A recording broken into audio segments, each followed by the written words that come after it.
La electricidad es el alma del universo.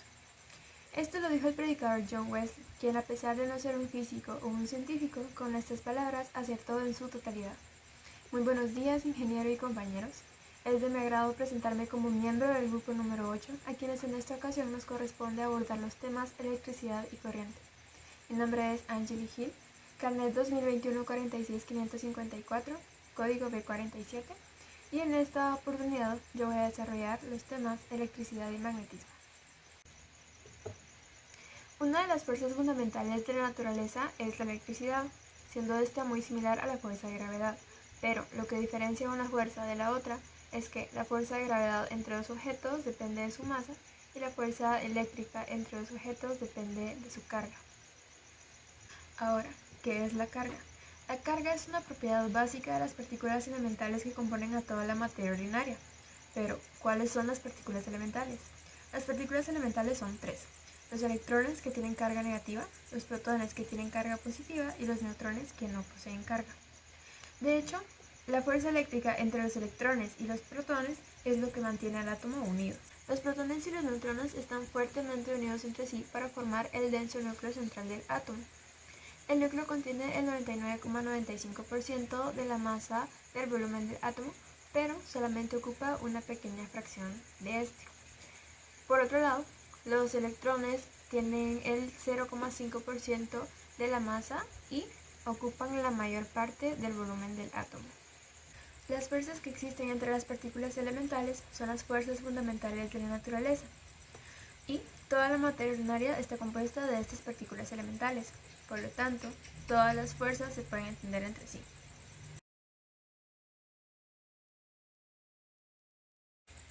Existen cuatro fuerzas fundamentales. La primera es la fuerza gravitacional. Esta es la fuerza fundamental más débil, porque el módulo de la fuerza gravitacional es mucho más pequeño que el módulo de cualquier otra fuerza. Como esta es una fuerza atractiva, cualquier objeto así atrae a todos los cuerpos que se hallan en el espacio que le rodea. La gravedad es con mucho la fuerza más importante que controla los cuerpos celestes. La segunda fuerza fundamental es la fuerza electromagnética. Es la fuerza principal que determina la estructura del átomo.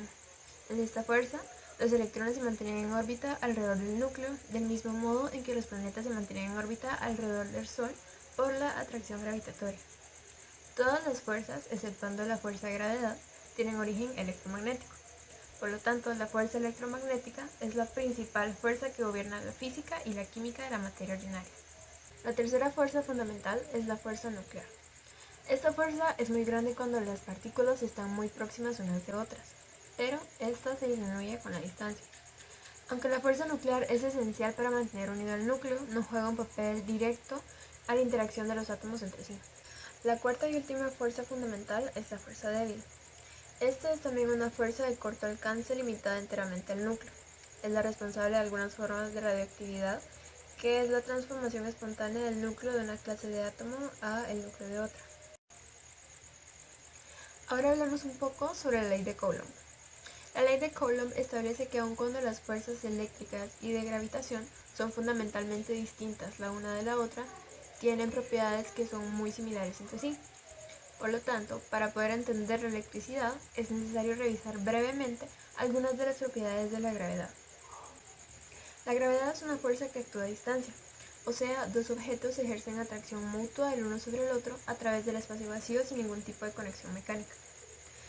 Es costumbre hacer distinción entre las fuerzas atractivas y las fuerzas repulsivas por el signo de su módulo. Las fuerzas atractivas se indican por el signo negativo y las fuerzas repulsivas por el signo positivo. En la imagen que vemos en pantalla encontramos una de las fórmulas brindadas por Newton. Según la ley de gravedad de Newton, el módulo F, G, es la constante de gravitación universal. Esta se multiplica por las dos masas, que son divididas por la distancia. Como mencioné anteriormente, las fuerzas atractivas y repulsivas se distinguen entre sí por el signo de sus módulos.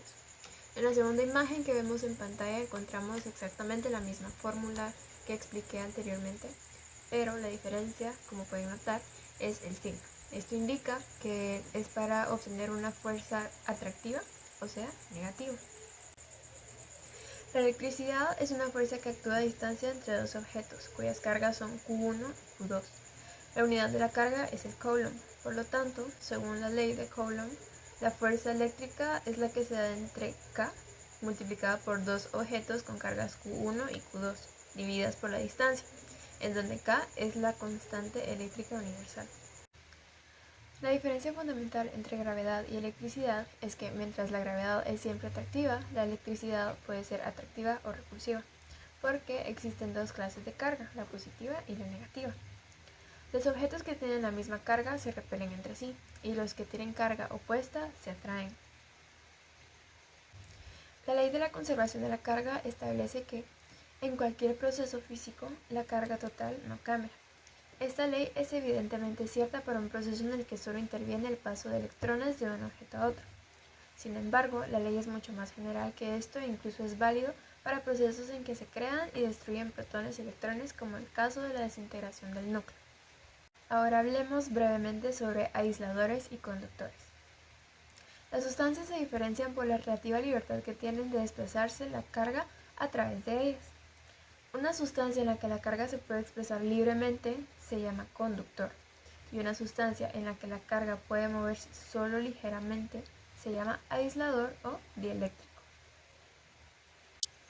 Vamos con las máquinas de inducción. La posibilidad de separar las cargas por inducción en un conductor se da en un dispositivo denominado máquina de inducción, para producir de manera continua una separación de carga. Estas máquinas hacen uso de la realimentación positiva para establecer rápidamente una gran carga en las dos esferas conductoras. Cuando esta carga es suficientemente grande, el aire que hay entre las esferas se hace de repente conductor y los electrones pueden pasar de la esfera negativa a la esfera positiva. Bueno, continuando con la exposición, vamos a hablar acerca del campo eléctrico. El campo eléctrico es un campo de fuerza creado por la atracción y la repulsión de cargas eléctricas. En cierto sentido, esto es un concepto importante, porque nos permiten pensar en la fuerza que se le va a ejercer a una configuración de cargas, obviamente que se encuentre en un punto, incluso también cuando no hubiese una carga real ahí. La fuerza que le vamos a ejercer a una carga va a depender de la posición en la que se encuentre el punto, ¿ya? Entonces, el campo eléctrico va a variar de un punto a otro, pero también el efecto de una configuración de carga la vamos a poder mostrar trazando el campo en diferentes puntos. Es conveniente expresar a la fuerza como el producto de un factor que va a depender solo de la carga de prueba y un factor que depende solamente de la carga fuente. Esto se hace fácilmente porque la fuerza es proporcional a la carga, por lo tanto la razón la vamos a expresar de esta manera. En pantalla podemos observar que tenemos dos ecuaciones, una de ellas el vector E, que significa campo eléctrico. Este va a ser producido por las cargas fuente y va a ser igual a la fuerza que ejercerían estas cargas sobre una carga positiva. Lo podemos representar en newtons por coulomb. La siguiente ecuación nos expresa a la fuerza como el producto de un número de cargas que depende de tan solo de la carga de prueba, y un vector, que en este caso es nuestro campo eléctrico, que depende únicamente de las cargas fuente. Si nuestra carga fuese negativa, el sentido de nuestra fuerza va a ser opuesto al del campo eléctrico. También encontramos un ejemplo en pantalla. Este ejemplo nos muestra cómo el campo eléctrico está distribuido en varios puntos. Todo esto producido por una carga puntual positiva. Las flechas que miramos que están apartadas nos representan el campo eléctrico y se separan de este porque el sentido del campo es el sentido de la fuerza que se ejercería sobre una carga de prueba positiva. La longitud de las flechas va a disminuir con la distancia a la carga. ¿Por qué? Porque la fuerza sobre una carga de prueba disminuye con la distancia de acuerdo con la ley de Coulomb. Campo de un dipolo. Imaginémonos que tenemos dos cargas eléctricas cercanas entre sí. Ambas son de signo negativo. Entre ellas va a existir una fuerza de repulsión. ¿Qué quiere decir eso? Que se van a alejar una de la otra. No importa si las dos son positivas o las dos son negativas. Va a existir una fuerza de repulsión siempre y cuando sean las dos del mismo signo. Ahora bien, ¿qué pasa si tenemos dos cargas de signos contrarios? Aquí no va a existir una fuerza de repulsión, sino más bien va a existir una fuerza de atracción. Esto siempre va a ocurrir cuando las cargas sean de signos contrarios, ¿ya? Un dipolo eléctrico.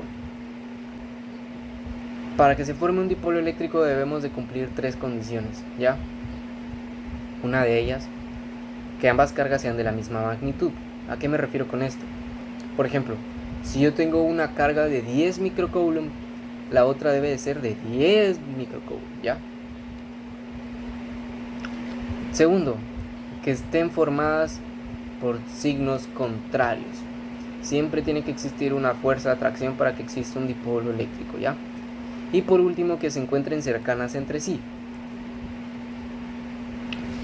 Concluyendo lo del campo de un dipolo, podemos observar en nuestra pantalla un ejemplo que se encuentra en nuestro libro de Kromer. Este nos expresa que las líneas de fuerza producidas por dos cargas iguales y opuestas están separadas por una distancia. Las líneas de fuerza van a partir todas de la carga positiva y terminan en la carga negativa. El campo eléctrico en cualquier punto va a ser tangente a la línea de fuerza, que va a pasar por P, y va a ser igual a la suma vectorial de los campos eléctricos debido a una carga por separado. El objeto que se encuentra cargado induce una carga positiva y negativa sobre lados opuestos. Estas cargas que se encuentran inducidas van a formar un dipolo que ejerce una fuerza sobre el objeto que se encuentra cargado. El campo eléctrico producido por un dipolo se puede calcular en cualquier punto por la ley de Coulomb, ¿ya? También es particularmente sencillo para el caso especial de un punto que se halla en el eje del dipolo. Potencial eléctrico.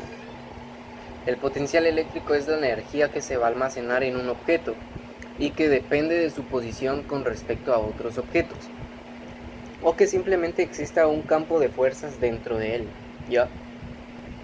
La energía potencial de una carga de prueba es debida a una configuración de cargas fuente y es la suma de las energías potenciales debidas a cada carga individualmente. La energía potencial depende de la carga de prueba y de las cargas fuente. Por lo tanto, es útil expresar a la energía potencial como el producto de un factor que va a depender solamente de la carga de prueba y de un factor que va a depender únicamente de las cargas fuente. Podemos observar el ejemplo que tenemos en pantalla, el cual nos muestra que ambas cargas son positivas. Q1, que va a ejercer una fuerza repulsiva sobre el objeto, y aquí el detalle: si se encuentra inicialmente en reposo el punto A, se alejará con movimiento acelerado a lo largo de una línea de fuerza, y en el punto B tendremos una velocidad y una energía cinética. Como el objeto parte del reposo, nuestra energía cinética será cero y nuestro trabajo será la diferencia de la energía potencial del objeto A y B. La suma de ambas energías, la energía cinética y energía potencial, que son del objeto A, va a ser igual a la suma de las energías en B.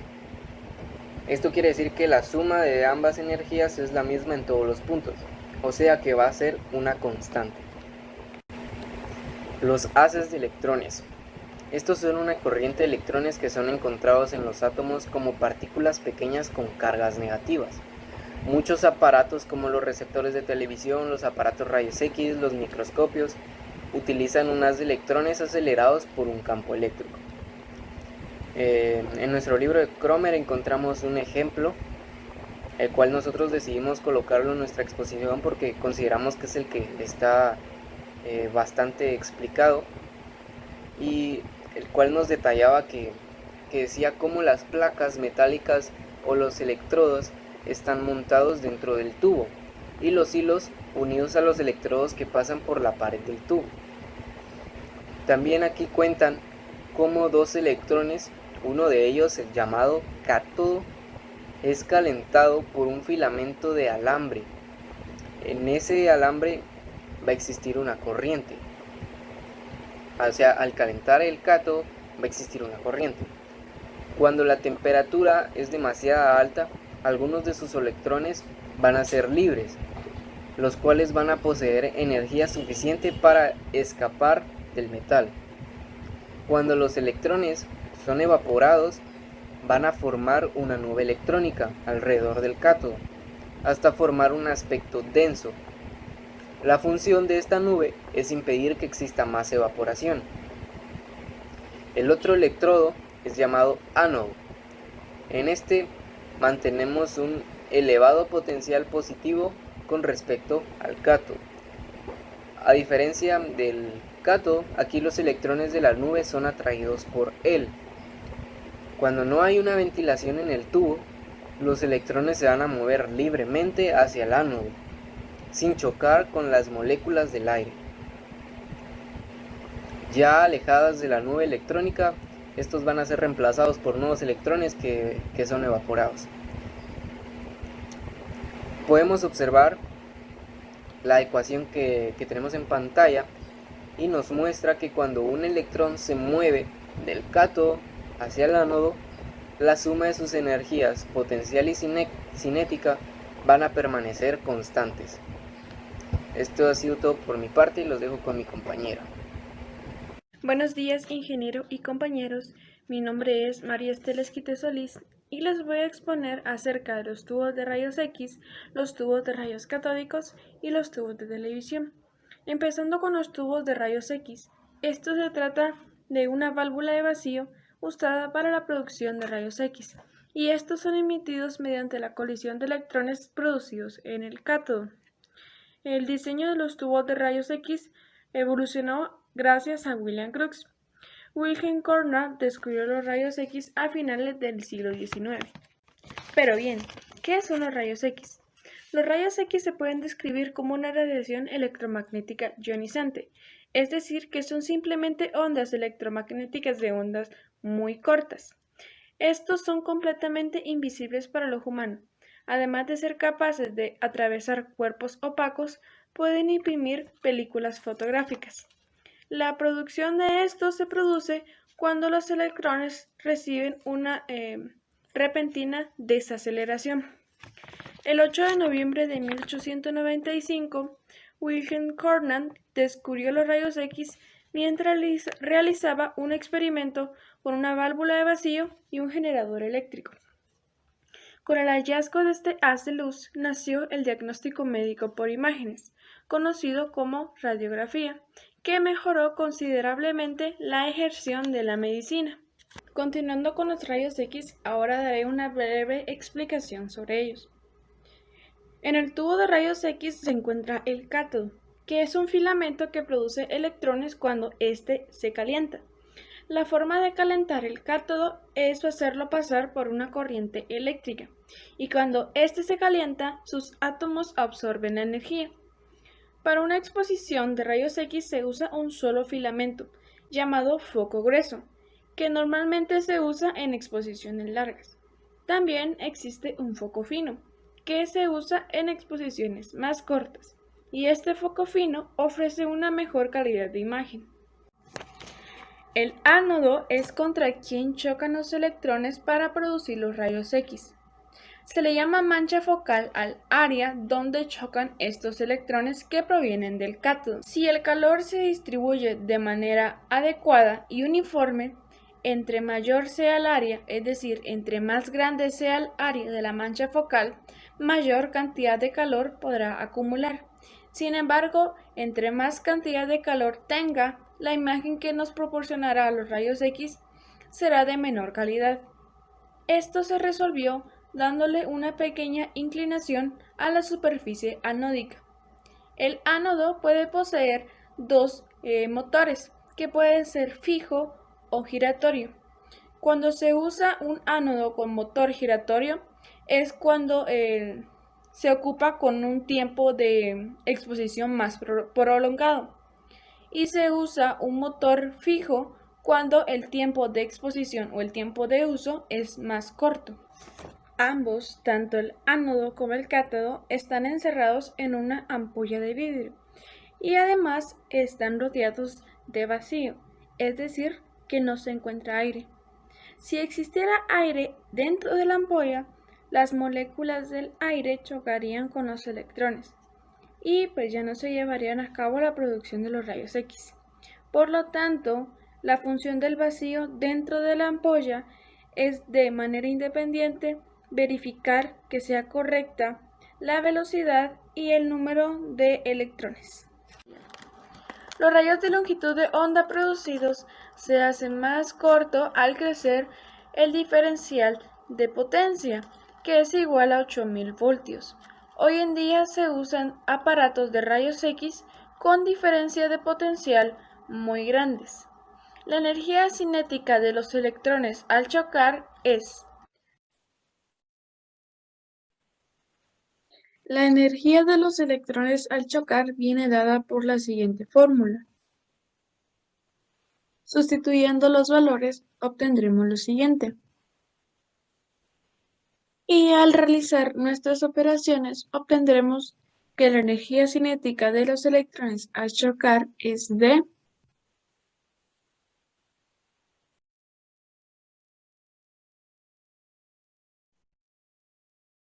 un electrovoltio es una energía adquirida por un electrón al desplazarse a través de una diferencia potencial de un voltio. Es decir, el electronvoltio está relacionado por el joule. Al realizar esta conversión, obtendremos 8000 electrovoltios. Ahora hablaré sobre los tubos de rayos catódicos. Un tubo de rayo catódico es una tecnología que permite visualizar imágenes mediante el haz de rayos catódicos constantemente dirigidos a una pantalla de vidrio que está recubierta por fósforo y plomo. Los tubos de rayos catódicos son corrientes de electrones de tubos de vacío, es decir que se equipan dos electrodos, un cátodo y un ánodo, que configuran un diodo. Se usa en osciloscopios y en receptores de televisión para producir una imagen controlada electrónicamente. Existe un orificio en el ánodo que permite la entrada de electrones, y estos posteriormente van a chocar con una parte aplastada del tubo. Este tubo está recubierto por un material fluorescente que permite la producción de una mancha brillante en el lugar donde choquen los electrones.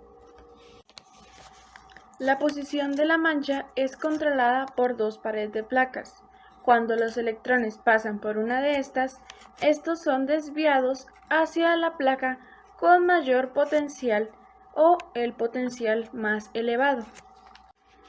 El valor de la mancha es controlado al variar la diferencia del potencial de las placas.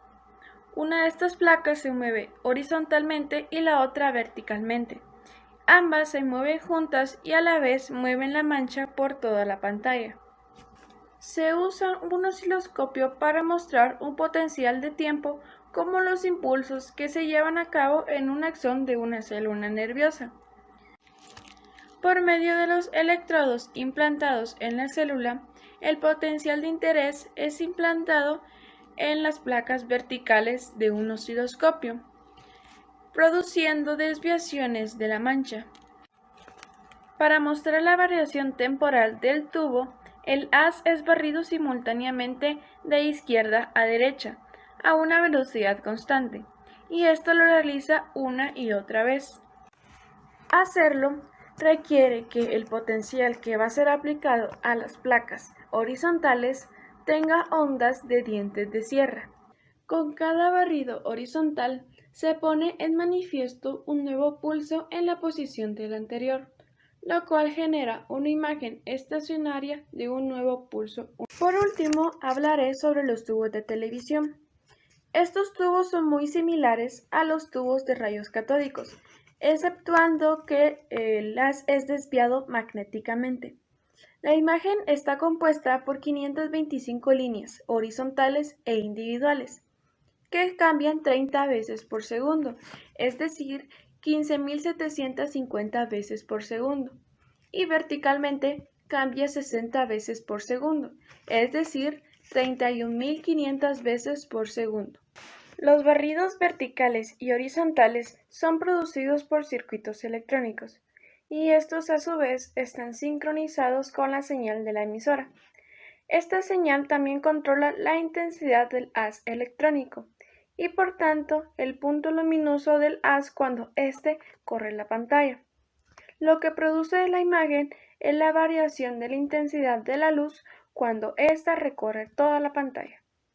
Esta fue mi exposición. Muchas gracias. Bueno, continuaremos hablando acerca de lo que es la ley de Ohm. Pero en sí, ¿qué es la ley de Ohm? Bueno, déjame describírtelo de la siguiente manera. Para que me entiendas mejor, la ley de Ohm es la más importante entre todas las leyes y fórmulas de electricidad que existen. Dicho de otra manera, es una de las leyes más básicas que hay. Toda persona que se encuentre en el ámbito de la electricidad debe de conocer esta ley, ya que esta ley nos dice la relación entre el voltaje, la corriente y la resistencia. Esta ley aplica para circuitos de corriente directa o también para circuitos de corriente alterna. Esta ley menciona que la corriente es directamente proporcional al valor del voltaje de la fuente e inversamente proporcional al valor de la resistencia del material por donde el cual va a conducir la corriente. La ley de Ohm nos dice también que el voltaje es igual al la corriente por la resistencia. Esta ley nos da valores que desconocemos de un circuito eléctrico, sobre todo si habla de un circuito de corriente eléctrica o bien de un circuito de corriente alterna. Bueno, si tenemos lo que es la corriente y la resistencia, se puede calcular el voltaje. Si tenemos la corriente, podemos por medio del voltaje y la resistencia calcularlo también. Y si queremos saber la resistencia de un material el cual está en nuestro circuito eléctrico, podemos también calcularla si tenemos el voltaje y la corriente de nuestro sistema. Y es así como se relacionan estas variables. Bueno, ya hemos hablado acerca de lo que es la ley de Ohm. Ahora vamos a hablar acerca de unas observaciones para poder conocer mejor nuestro tema. La dirección de una corriente se define como la dirección en la que fluye una carga positiva, como en las cargas que se mueven en un metal. Resulta que son electrones cargados negativamente. La corriente convencional en un alambre está dirigida en sentido contrario al flujo real de la carga. Esto no produce ningún problema, ya que va de un flujo de carga negativa a una positiva. De esta manera se evitan los signos negativos innecesarios de una corriente con carga positiva que fluye en una dirección con carga negativa opuesta. Otro ejemplo que podemos dar: una batería es un generador de FEM que utiliza energía química para mantener una diferencia de potencial entre sus dos burners. Cuando los burners no están conectados, se mantiene entre ellos una diferencia potencial llamada la FEM de la batería. La FEM de la batería da un flash de 1.5 voltios, o sea que hay 1.5 voltios en el burner positivo encima del negativo. Cuando hay corriente no se gasta energía, pero pasa por el alambre para igualar la diferencia de potencial. Entonces la batería gasta energía química para separar tanto las cargas que entran como las que se combinan. Bueno, la intensidad de un alambre depende de la diferencia de potencial entre sus extremos. A esto se le conoce también como la ley de Ohm, que es válida para ciertos materiales, más que todo los metales. Vamos a hablar lo que son las redes de circuitos. Para ello vamos a describir lo que son las leyes de Kirchhoff. La primera ley nos dice que la intensidad con la que entra la corriente en un punto cualquiera de un circuito es la misma intensidad con la que sale de él. La sumatoria de las intensidades que entran a un nudo es la misma que con la que sale. Dicho de otra manera, la sumatoria de ambas es igual a 0. Vamos a hablar lo que es la segunda ley de Kirchhoff, ya que esta nos dice que la diferencia potencial entre dos puntos cualquiera en un circuito será la misma durante todo el camino que conecte ambos puntos.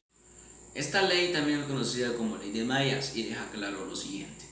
A la hora de recorrer la trayectoria del circuito, la caída de tensión tendrá sentido negativo en los componentes pasivos y signo positivo en los componentes activos.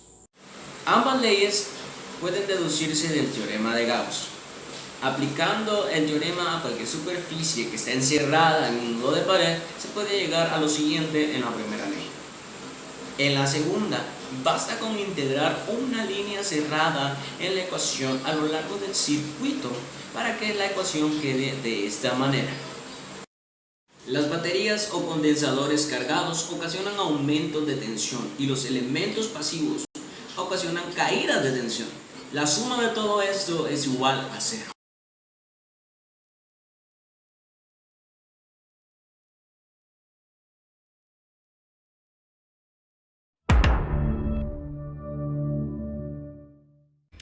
Corriente alterna.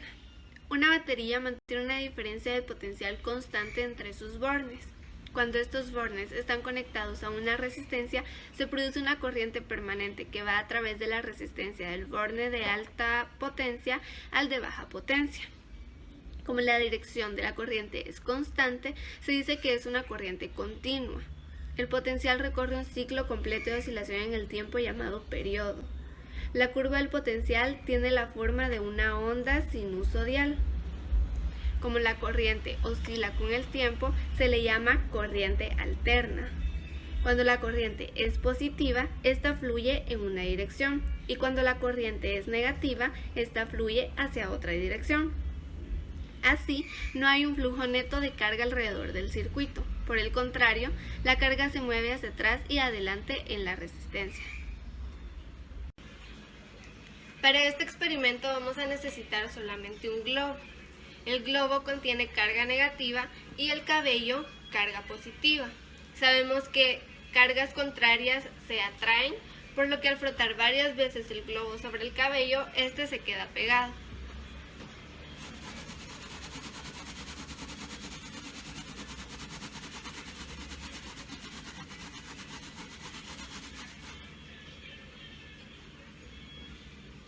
Activándose de esta forma la corriente alterna. Intensidad eficaz y tensión eficaz. Es útil definir una corriente continua, intensidad eficaz, que dé la misma disipación de potencia que la corriente alterna. La intensidad eficaz es la raíz cuadrada del valor medio del cuadrado de la intensidad.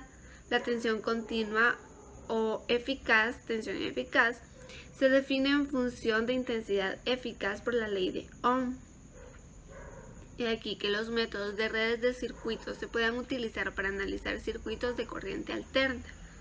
La importancia de la intensidad eficaz y tensión eficaz se pueden utilizar en el control electrónico de estabilidad para hallar la potencia media.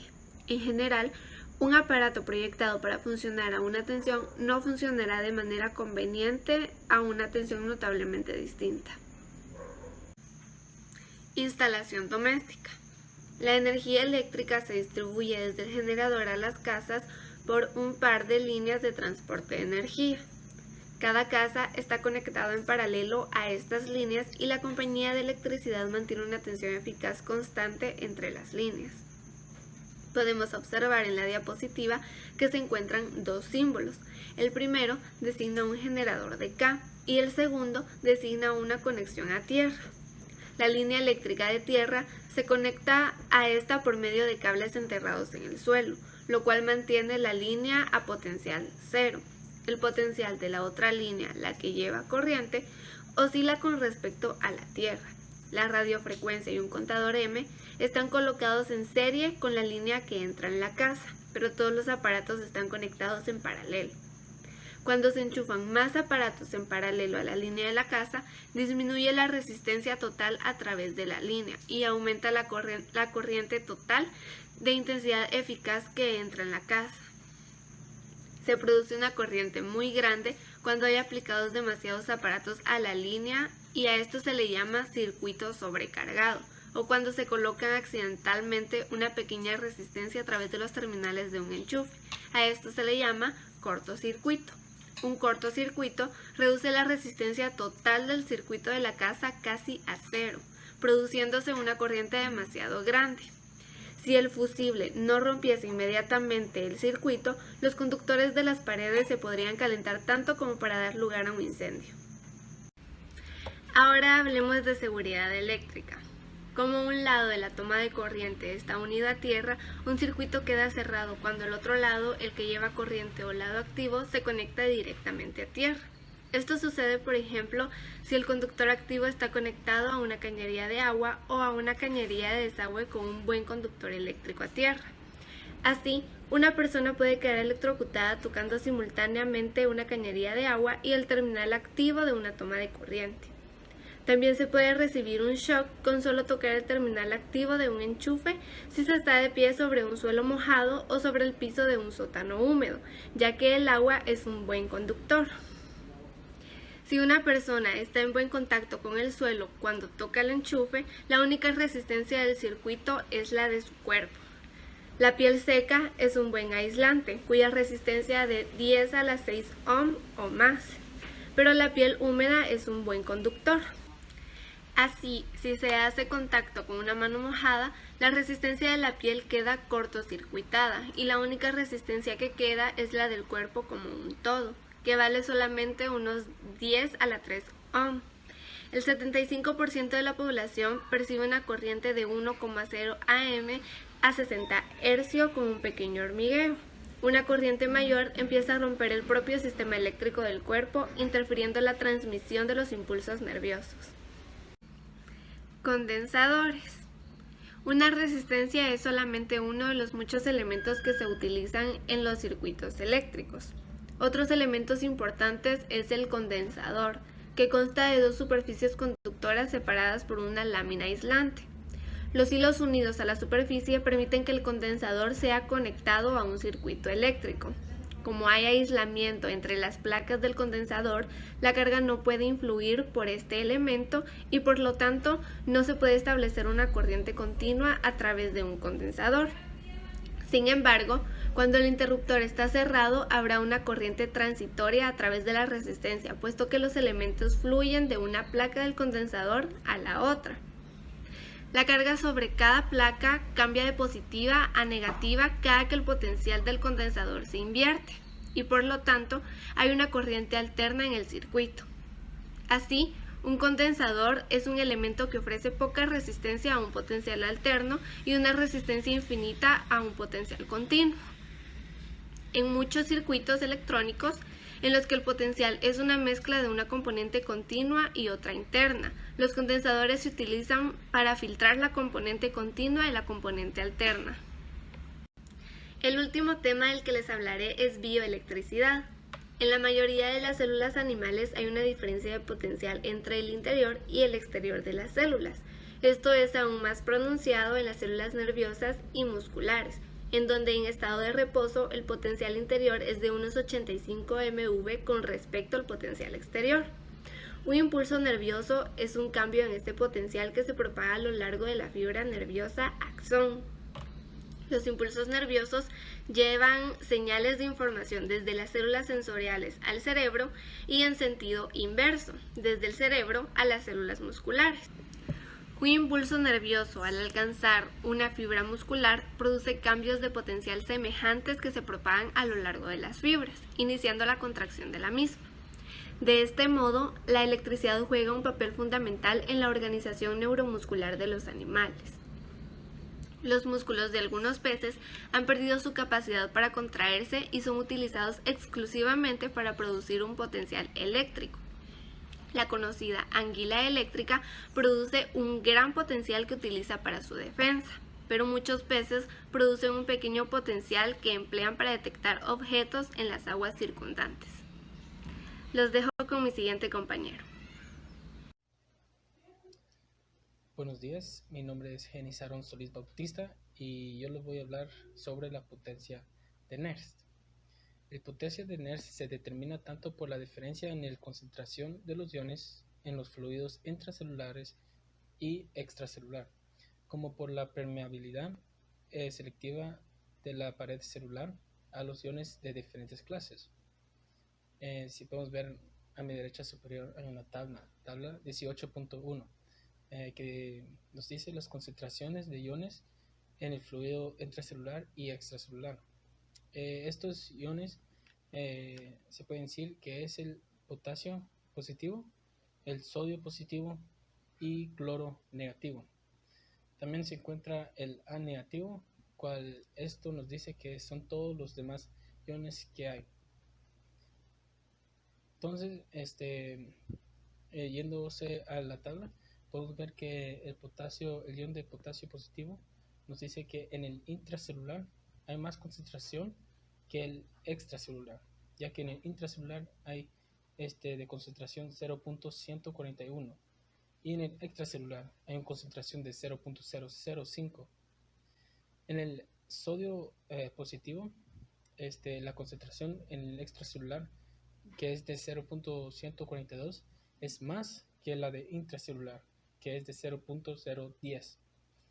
Yéndose al ion de cloro negativo, el extracelular tiene mayor concentración que el intracelular, ya que en el extracelular hay una concentración de 0.103 y en el intracelular hay 0.004.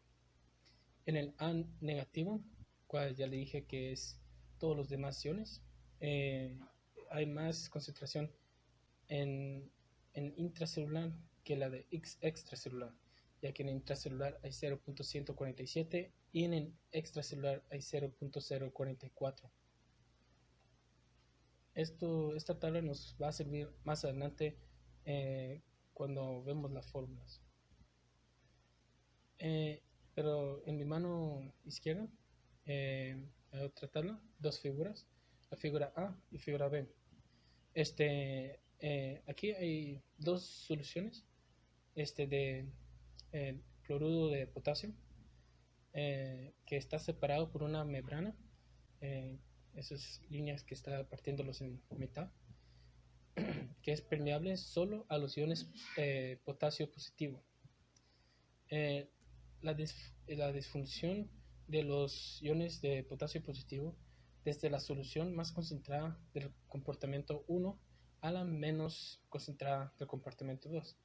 Esto nos da el resultado que cuando la concentración va desde el comportamiento 1 hasta el comportamiento 2, se lleva el potasio positivo y va dejando la carga negativa, resultando que en el comportamiento 1 hay un exceso de carga negativa y en el comportamiento 2 hay un exceso de carga positiva. Ahora, viendo a mi derecha inferior, hay una fórmula. Las capas de carga positiva y negativa a cada lado de la membrana producen una diferencia de potencia a través de la membrana y un campo eléctrico E, que retarda el flujo de iones positivos del comportamiento 1 al 2 y acelera su flujo del comportamiento 2 al 1.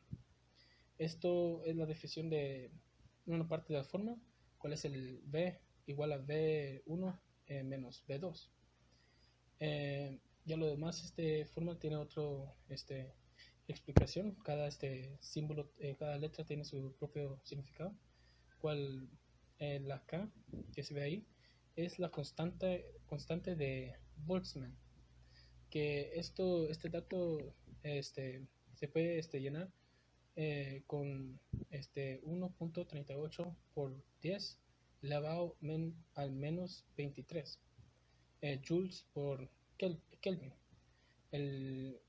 La medida también se puede cambiar con ergios, pero es más recomendable utilizar Kelvin, ya que para el T, que es la temperatura absoluta, la T es medido por Kelvin, y la E es el flujo neto de los iones. Ya el C1 y el C2 vienen de la concentración de iones que habíamos visto con la tabla superior, que ahí abajito del intracelular y extracelular está el C1 y el CE, que también se puede decir que es el C2. Entonces, si tomamos el potasio de potasio positivo, el C1 es igual al 0.141 y el CE o C2 es igual que el 0.005.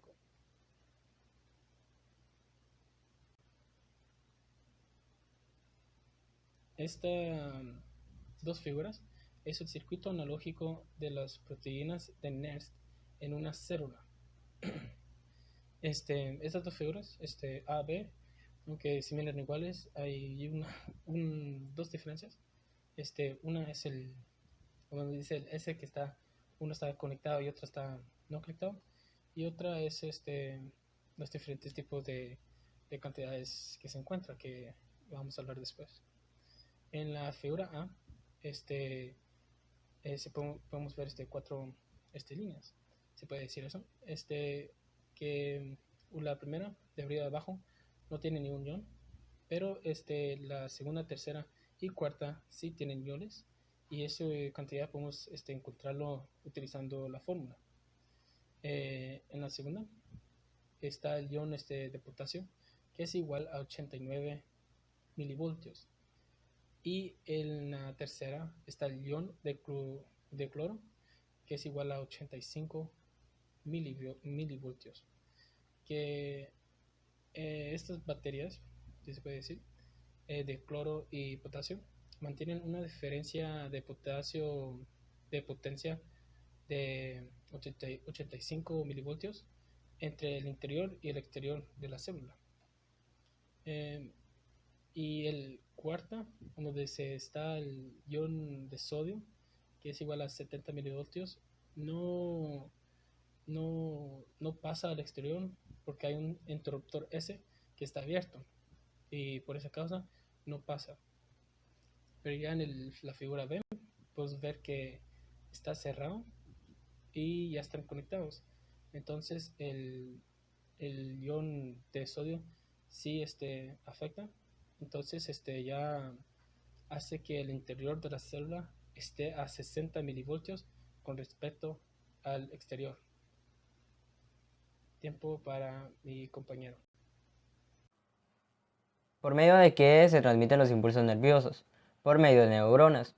Las neuronas tienen tres partes. Está el núcleo, el axón y las dendritas. Y estas tienen, la neurona en sí está polarizada. Significa que fuera de ella están las cargas positivas y dentro las cargas negativas. Y para entender esto de mejor manera, basémonos en nuestro libro, vámonos a la página 433 del libro de Cromer, nuestro libro base, y veamos la figura 18.24. Y tenemos cuatro ilustraciones. En el inciso A podemos ver el axón en reposo, o sea que no está ocurriendo nada, y dentro del axón está con carga negativa y fuera con carga positiva. Pero ¿qué ocurre en el inciso B? En el inciso B tenemos el comienzo del potencial de acción, el comienzo de la despolarización. Y esto quiere decir de que se va intercambiando, y dentro de esta hay carga positiva por los iones, que ya vamos a hablar de ellos. Y fuera de hay carga negativa. Y así se va haciendo también en el inciso C.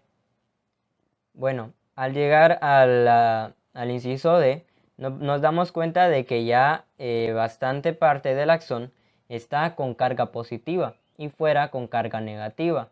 Muy bien, ya nuestros compañeros nos han hablado que cuando hay dos cargas, una es negativa y otra positiva, se atraen. pero si las dos son de la misma carga, por ejemplo, las dos son positivas o las dos son negativas, se repelen.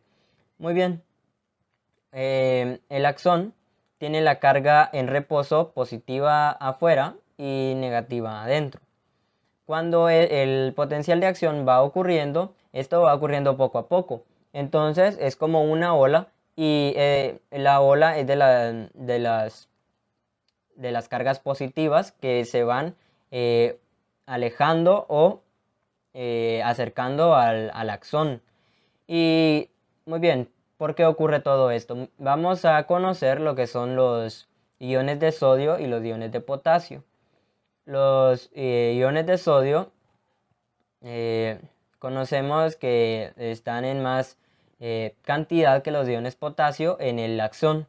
Esto es de una cantidad o una relación de 10 a 1. Por ejemplo, entran 100 100 del sodio y 1 del potasio. Mientras todo esto va ocurriendo, se toman 3 átomos o sea, 3 iones de sodio y otros 2 de potasio y se van y entran en la membrana de la neurona. Y esta membrana de la neurona es permeable más en una que en otra, y o sea, es más en un ion que en otro, y la carga de toda la neurona es de menos 70 milivoltios. Y la velocidad con la que toda la información o todo ocurre dentro de la neurona es de 30 metros sobre segundos. Es bastante más lento que en otros impulsos nerviosos, por así decir, no, o tal vez información dentro del cuerpo o actividad corporal. Muy bien, ya conociendo todo esto, vemos que los iones de sodio van entrando a la membrana de la neurona, y esto hace un intercambio de cargas, uno positivo y otros negativos, y van saliendo y entrando, mientras toda la despolarización ocurre dentro del axón, dentro de la neurona. Y cuando todo esto va ocurriendo, va haciendo que el impulso vaya en orden, o sea, en línea recta, y todo ocurre permanentemente, o sea, esto nunca va a parar. Y cuando entra otro ion, y por ejemplo en este caso es potasio, se cierra. Y esto quiere decir de que mientras todo el proceso va ocurriendo, va llegando a un punto de potencial de acción. Por ejemplo, va subiendo del menos 70 al menos 55, y cuando llega al más 35 es cuando terminó, y empieza lo que es la repolarización de la neurona. O sea, todo va otra vez en reposo para comenzar de nuevo el proceso. Y así es como ocurre el impulso nervioso en nuestro cuerpo, o sea, en las neuronas. Ahora hablemos de los peces eléctricos. Los peces eléctricos contienen órganos eléctricos y también tienen células en forma de discos llamados electrocitos. Estos electrocitos actúan cuando el pez quiere atacar a un enemigo o a una presa. Y estos envían una señal, o sea, los electrocitos envían una señal y que atraviesa todo el sistema nervioso, y activan y se dispersan instantáneamente, se cargan instantáneamente y se liberan individualmente.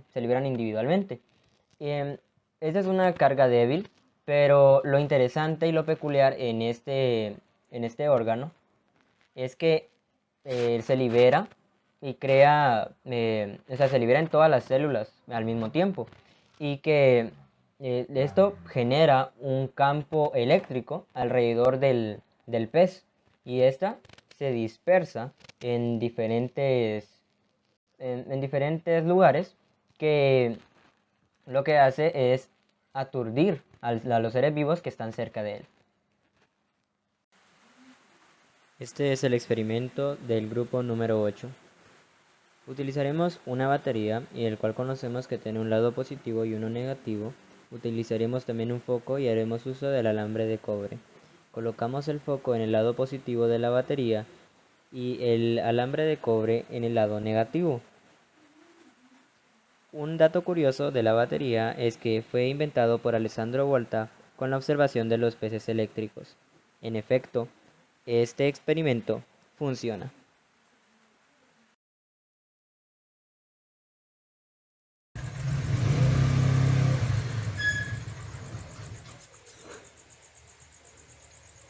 Corriente o circuito.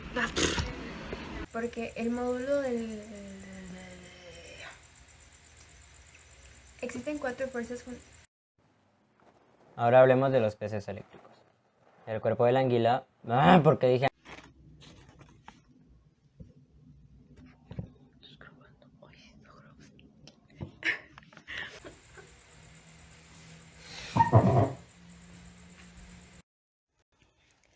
Esto ha sido todo por parte del grupo número 8 con los temas electricidad y corriente. Esperamos que haya sido de su agrado. Que tengan un buen día.